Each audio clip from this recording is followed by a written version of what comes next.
Oi, nós somos a Laura, Maria Morena e Luca e viemos aqui falar sobre as obras Memórias de um Sargento de Milícias e Alice no País das Maravilhas. Ambas obras se passam no século XIX e possuem muitos assuntos relacionados. A ideia principal desse vídeo é comparar alguns personagens, contrastar o contexto social e histórico de cada obra, analisar a moda e costumes da época e também falaremos sobre a relação de poder que existe entre os personagens de cada livro.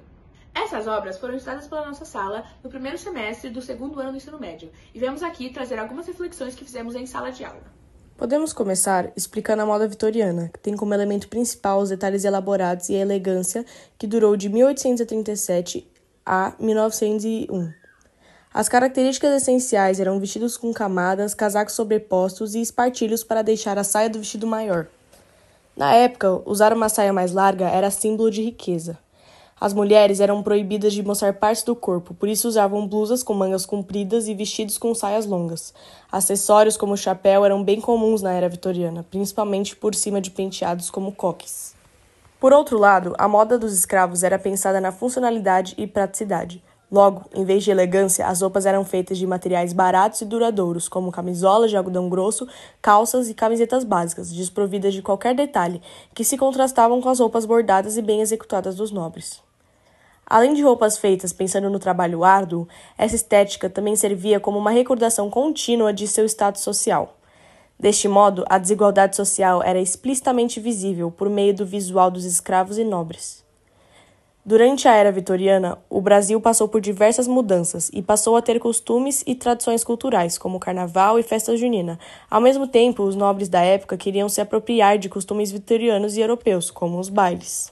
Nos livros que estudamos, as histórias são distintas, mas com suas características similares, como, por exemplo, a moda vitoriana, que, no livro Sargento de Milícias, é mais representada pelos escravizados, que usam uma vestimenta feita com material barato, camisolas desgastadas, sem detalhes e camadas, que difere dos ricos, que tinham um traje bem trabalhado nas camadas e detalhes. No livro Alice no País das Maravilhas não é diferente. A protagonista utiliza um vestido básico, porém bem trabalhado nas camadas com babados de renda e bufantes nas mangas. Os demais personagens possuem uma vestimenta parecida, mas com detalhes na cabeça, como chapéus e penteados exagerados. Os padrões de beleza da época também separavam as classes e raças. Quem tinha a pele muito branca era considerado rico, porque não tomava sol, ou seja, não ficava trabalhando horas por dia nas lavouras. Ter traços finos, cabelos claros e lisos também significava pureza e riqueza. Já por outro lado, qualquer traço ou tom de pele que lembra alguma ascendência não europeia e branca era considerado inferior e feio. Isso se dá por conta da relação de poder que envolvia muito racismo. As personagens Major Fittipaldi, Memórias de um Sargento de Milícias e Rainha de Copas de Alice no País das Maravilhas são ambas figuras de autoridade. Porém, são vistos de formas diferentes em suas respectivas obras. O Major não é totalmente respeitado em sua comunidade, mesmo ocupando uma posição de privilégio, pois ele não cumpre seu papel corretamente. Muitas vezes ele perde o controle de situações e vira motivo de chacota. Ele também se deixa levar pelos seus prazeres e perde o foco do seu trabalho. Porém, ainda possui uma imagem amedrontadora e superior. Já a Rainha de Copas intimida todas as pessoas e comanda todo o País das Maravilhas. Ela tem o poder de decidir quem vai morrer e não se abala por isso, pois não sente empatia por ninguém. Sua maldade faz com que as pessoas a temam, e isso a torna cada vez mais poderosa.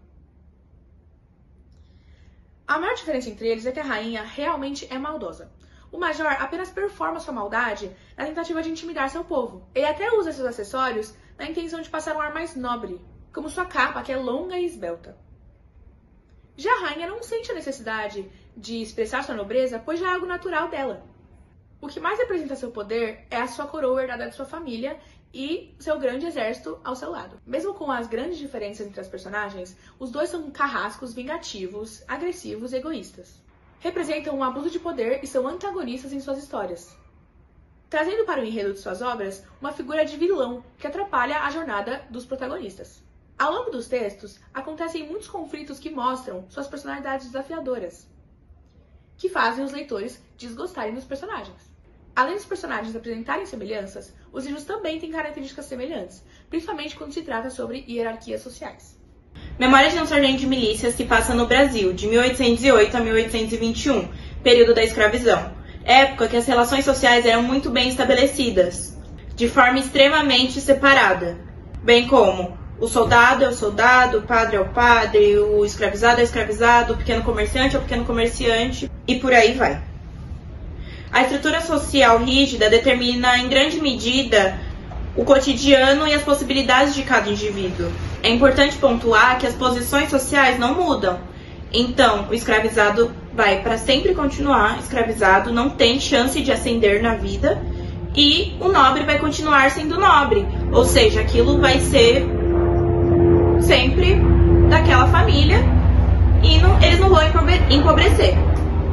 Já em Alice no País das Maravilhas, que apresenta um mundo totalmente fantástico e irreal, se passa na Inglaterra no período de 1865. Porém, assim como em Memórias de um Sargento de Milícia, apresenta muitos comportamentos hierárquicos, como por exemplo a Rainha de Copas com seus servos. Outra característica no estilo fictício da obra, mas que faz muita ligação e sinapse com a realidade, linkando com o que eu falei em relação ao nobre continuar nobre, o pobre continuar pobre, em Memórias de um Sargento de Milícia, no contraste, em Alice no País das Maravilhas, na verdade a rainha não deixará de ser rainha, assim como o nobre não vai deixar de ser nobre. Até porque é algo herdado, né? Ela não vai deixar de ser uma monarca, pois é algo herdado e passa de pai para filho. E outros personagens também são separados dessa forma e não existe nenhum tipo de ascensão social ou algum tipo de crescimento econômico.